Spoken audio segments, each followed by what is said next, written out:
20 ವರ್ಷ ಮುಂಚೆ ನನಗೆ ಹೇಳ್ದೆ ಕೇಳ್ದೆ ಬೇರೆ ಒಂದು ಕುಟುಂಬನೇ ಕಟ್ಕೊಂಡ್ರು. ಶ್ರೀರಾಮಚಂದ್ರನ ವನವಾಸಕ್ಕೆ ಕಳಿಸ್ತಾರೆ ಕೈ ಆ ನೋವಲ್ಲಿ ದಶರಥ ಮಹಾರಾಜ ಸತ್ತೋಗ್ಬಿಡ್ತಾರೆ. ಭರತ ರಾಮನ ಚಪ್ಪಲಿನ ಅವನ ಸಿಂಹಾಸನ ಇಟ್ಬಿಟ್ಟು ಪೂಜೆ ಮಾಡ್ತಾನೆ, ಇಲ್ಲ ನೀನೇ ರಾಜ ಅಣ್ಣ ಅಂತ. ಕೈಗೆ ರಾಮ ಅಂದ್ರೆ ತುಂಬಾ ಇಷ್ಟ, ಆದ್ರೆ ತನ್ನ ಒಂದು ಮಗಂಗೋಸ್ಕರ ಈ ಕೆಲಸ ಮಾಡ್ತಾಳೆ. ಆದ್ರೆ ಇಲ್ಲಿ ನನ್ನ ತಮ್ಮನೂ ನನ್ನ ಸ್ಟೆಪ್ ಬ್ರದರ್, ಅವನು ಭರತೂ ಅಲ್ಲ, ನನ್ನ ಮಲ್ತಾಯಿ ನಮ್ಮ ಚಿಕ್ಕಮ್ಮ ಅವರು ಕೈ ಅಲ್ಲ, ನಮ್ಮ ತಂದೆ ದಶರಥರಲ್ಲ. ಆಮೇಲೆ ನಾನಿದ್ದೀನಲ್ಲ, ನಾನು ವನವಾಸ 14 ವರ್ಷ ಅಲ್ಲ 24 ವರ್ಷ ಜೀವನ ಪೂರ್ತಿ ನಾನು ವನವಾಸದಲ್ಲೇ ಇದ್ದೀನಿ. ಆದರ್ಶ ಮಗಳಾಗು, ಮಾದರಿಯಾಗು, ಆದರ್ಶ ತಂದೆ ಆಗ್ಬಾರ್ದಾ? ಇವ್ರು ಮಾಡಿದೆಲ್ಲ ಸರಿ, ನಾನು ಪ್ರಶ್ನೆ ಮಾಡಿದ್ರೆ ಅದು ತಪ್ಪು, ನಾನು ನ್ಯಾಯ ಕೇಳಿದ್ರೆ ಅದು ತಪ್ಪು, ನಾನು ಏನಾದರೂ ಮಾಡಿದ್ರು ಅದು ತಪ್ಪು. ನೀವೆಷ್ಟು ಜನ ಚಿಕ್ಕ ಮುಂದಿನ ನೋಡಿದ್ದೀರಾ? ಮೊದಲನೇ ಮದುವೆಯ ಮಕ್ಕಳನ್ನು ಅವರು ಮುಂದೆ ಬೆಳೆಸ್ತಾ ಇರೋದು. ಬೆಳೆಸೋದಾಗಿತ್ತಾನೆ?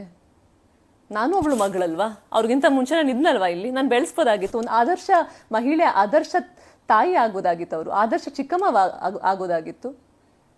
ಆಮೇಲೆ ನನ್ನ ತಂದೆನ ಆದರ್ಶ ತಂದೆ ಮಾಡ್ಬೋದಾಗಿತ್ತು. ಯಾಕೆಂದ್ರೆ ರಾಜಕೀಯದಲ್ಲಿರೋದು ಇವರೆಲ್ಲ ಅಲ್ವಾ, ಸಾರ್ವಜನಿಕ ಸೇವೆ, ಸಾರ್ವಜನಿಕ ಜೀವನದಲ್ಲಿ ಇವ್ರಿರೋದು. ಇವ್ರು ಎಂತ ಮಾದರಿ ಮತ್ತೆ ಸಮಾಜಕ್ಕೆ?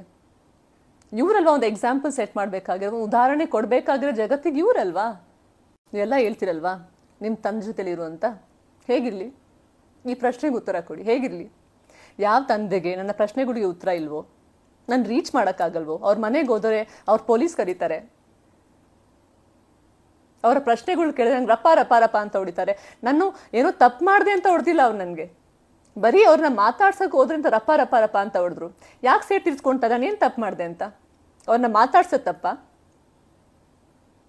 ಏನೋ ಕೇಳಿದ್ರೆ ನನ್ನ ಮೇಲೆ ಡಿಪೆಂಡ್ ಆಗಬೇಡ, ₹1 ನೀನು ಕೊಡಲ್ಲ, ನೀನು ಭಿಕ್ಷೆ ಬೇಡ್ಕೊಂಡು ಜೀವನ ನಡೆಸು ಅಂತ ತಂದೆ ಜೊತೆ ಹೇಗಿರಲಿ ನಾನು?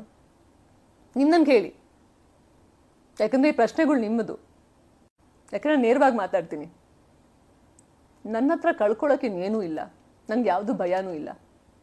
ಯಾಕಂದ್ರೆ ನನ್ನ ಜೀವನದಲ್ಲಿ ಎಲ್ಲ ಕಳ್ಕೊಂಡಿದ್ದೀನಿ. ನನ್ನ ವನವಾಸ ನಿರಂತರವಾಗಿ ನಡೀತಾನೆ ಇದೆ, ನನ್ನ ಮೇಲೆ ಸೇಟ್ ತೀರ್ಸ್ಕೊಳ್ತಾನೆ ಇದ್ದಾರೆ. ಆಮೇಲೆ ಎಲ್ಲರೂ ಹೇಳ್ತಾರೆ ಒಳ್ಳೆ ಉದಾಹರಣೆ ಆಗು. ಹೇಗೆ ಉದಾಹರಣೆ ಆಗಲಿ ನಾನು? ಇಷ್ಟು ವರ್ಷ ನಾನು ಒಳ್ಳೆ ಉದಾಹರಣೆ ತಾನೇ ಆಗಿದ್ದು.